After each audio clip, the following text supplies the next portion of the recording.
savez, la technique pour moi n'est pas très forte. Hein. Tout un système pour regarder. Il y a des professionnels de la télévision qui sont tout bien fait, la distance. Ben. Alors, j'ai continué. À sa gauche, la statue de la Vierge du Sourire. Vous savez, quand elle était malade, elle était petite, la Vierge, c'est son première grande conversion. La Vierge, encore une image, vous voyez. Il faut avoir des images. Nos prêtres sont enlevés, les images des églises. Sont enlevés. Achetez toutes les images que vous pouvez. Tout ce qui se trouve dans les brocantes, prenez tout. Il faut sauver. Un jour, j'ai vu un homme où j'ai travaillé sortir une caisse pour jeter. J'étais dans une école catholique, j'étais professeur. Une caisse pour jeter à la poubelle, je l'ai trouvé. Je ne revenais pas. Je revenais pas. Mais qu'est-ce que tu fais là, toi? Alors, et donc, à une image, combien de personnes se sont converties en regardant un Christ, je vous ai raconté ça encore. Une image de la Vierge Marie. Vous savez, Thérèse d'Avila, une des saintes, on dit grande, comme si il y avait des saints plus grands que d'autres. On ne sait pas parler, nous. Peut-être des saints qui ont plus d'influence que les autres, oui, bien sûr, devant les hommes. Mais devant Dieu, nous sommes uniques. Uniques. Saint François d'Assise disait, nous sommes ceux que nous sommes devant Dieu, et rien de plus. C'est une parole fantastique, ça. Nous sommes ce que nous sommes devant Dieu, et rien de plus. Combien nous ornons, on ne dit pas mettre des ornements, des froufrous, des dentelles, on se peint de couleurs. Bon, les femmes c'est bien, c'est très joli, mais on se déguise, on s'habille, on se fait plus beau, on essaie de se faire plus beau parfois, pour apparaître, pour être. Parce que l'être, c'est que nous le cherchons dans tout. Donc, il ne s'agit pas d'être, ne pas se soigner, attention. Au contraire, pour les Christ, aller à l'église, on a perdu, on était endimanché, on disait avant, non? Ah, je me souviens toujours. Le dimanche, on mettait une cravate, toujours. Bon, on le mettait tous les jours à mon époque, mais même à table. Hein. On a perdu ça. Il faut récupérer. Les hommes mettaient une cravate pour aller à la messe. Bien sûr, tu vas voir ton chef avec cravate, non? Fray Pedro. Il revient toujours, mais vous savez, on a toujours les références. Les références, parfois, ça change un peu, mais je les répète parce que les bonnes choses, il faut les répéter. Quelqu'un qui nous aime, je viens d'écrire une fille qui dit à son père, Père chéri, mon fils peut le dire 1000 fois. Donc, je t'aime. On pratique si peu entre nous, les époux. Ah, dis à ta femme, je t'aime, à ton mari. Et alors, Fray Pedro, qui était un ascète, mais incroyable, un intellectuel, parce qu'il passait des heures, il a passé 6 heures un jour dans un étang glacé, en Castille, vous savez, en hiver. Mais ils sont des fous parce qu'ils meurent, n'importe quel homme meurt au bout de 10 minutes. Mais le feu qu'il porte à l'intérieur, comme Sainte Brigitte, Sainte Brigitte de Suède, la mère de Sainte Catherine de Suède, elle n'est pas... Sainte Brigitte de Suède, mariée, et 8 enfants. cette femme, quand elle était petite, avait, oui, s'est levée la nuit à 8 ans, 7 ans. Elle disait, il faisait froid dans son château, mais elle disait, Notre Seigneur me réchauffe, Dieu me réchauffe. Donc, c'est impressionnant ça. Ce que peut faire l'amour, la passion. La passion. Et alors, donc, Frère Pedro, il n'avait pas de chapeau, parce que pourtant à l'époque, en hiver, en été, le soleil d'Espagne, et à cette époque on marchait, les pauvres marchaient. Parce qu'il disait, on lui demandait un jour, pourquoi tu ne portes pas le chapeau aussi, parce que dans mon cœur il y a les rois des rois, et devant les rois, on enlève son chapeau.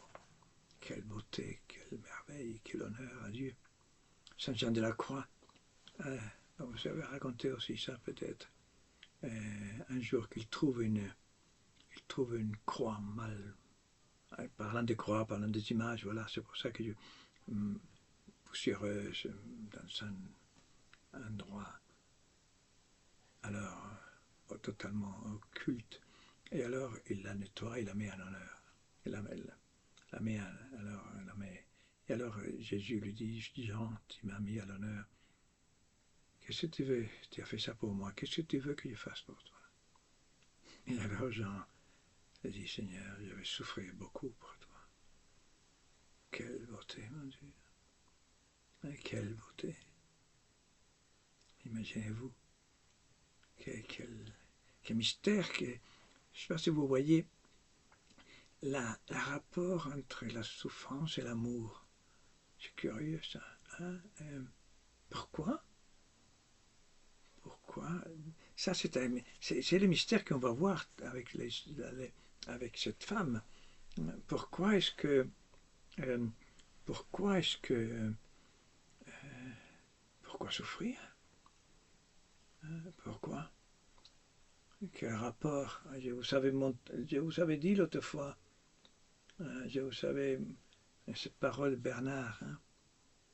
Je ne me souviens pas très bien, mais il disait que dans les plaies ouvertes de Jésus-Christ, on voyait son amour. Un peu l'idée, je l'avais cité déjà, c'est trouvé une autre fois.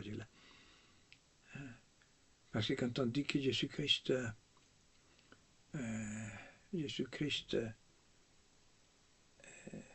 Dieu est un Dieu cruel, mais non, Dieu est cruel.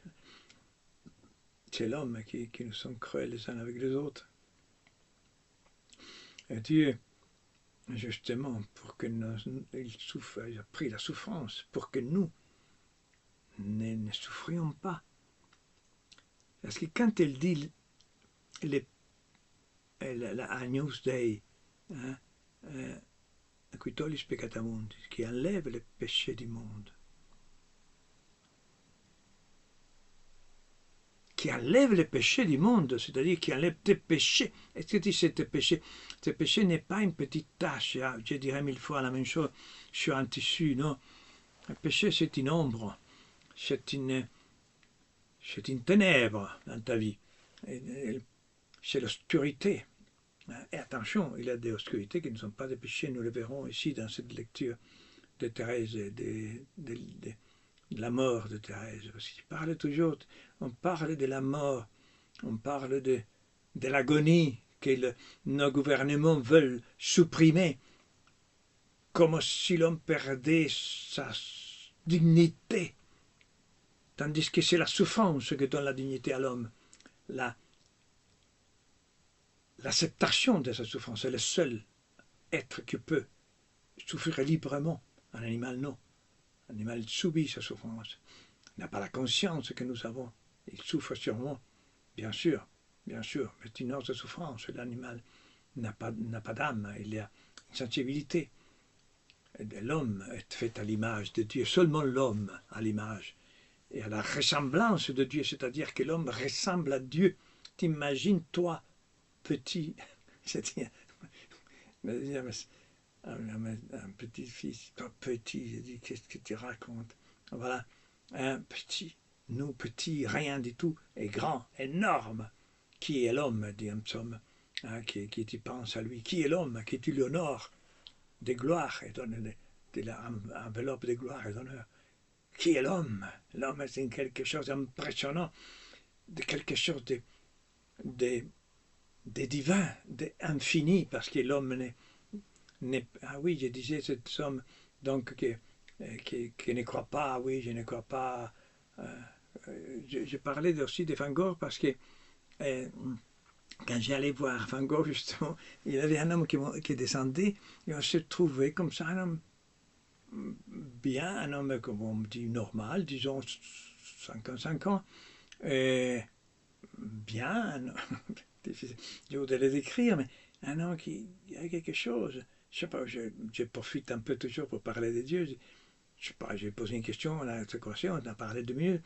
Ah non, je ne crois pas. Et alors, je lui ai dit, mais si vous ne croyez pas, c'est pour ça que je vous parle. Mais moi, je crois. Et il était un peu touché, un peu interloqué. Oui, je sais, mais nous ne sommes pas musulmans. Hein, les musulmans, vous savez, sont musulmans de naissance, nés dans une terre musulmane. Non, non, non. Hein, nous ne sommes pas, comme on dit la Bible, des fils d'Abraham, comme Saint Paul. Nous sommes des fils d'Abraham, oui, mais de la foi d'Abraham. Nous avons été de la foi, de la race. Sont peu, sont les Juifs. Un jour, peut-être, ils seront de la foi d'Abraham, c'est-à-dire de Jésus-Christ. Voilà. Et donc, on peut dire à une personne, tu peux dire en passant à une personne un petit mot qui peut changer sa vie, peut changer son moment. Et regarde, la Vierge, elle a souri. Sainte Thérèse d'Avila, je disais, elle s'est convertie en regardant un Cristo muy llagado, comme on dit en espagnol, très blessé, comme on dit llaga, blessé, plus que blessé, plus que blessé, béante, j'ai oublié le mot en français, muy llagado. Et là, il a le Christ encore. On a presque la moitié d'un Christ, un buste, plus d'un buste. En regardant, c'est, comme je disais, à Santa Brigitte aussi, que Dieu lui avait montré, c'est pour ça qu'il s'est levé la nuit, qu'il lui avait montré sa souffrance apparue souffrante, mais vivant. Et sa souffrance actuelle, il l'a vue. Santa Brigitte de Suède était petite et il a marqué toute sa vie. Voilà, Dieu, à quelque chose, se présente, mais se présente à tous en fait, cette souffrance, parce que la souffrance est dans toutes les personnes, mais nous ne le voyons pas, Christ souffrant. Il dit, mais Dieu ne m'apparaît pas.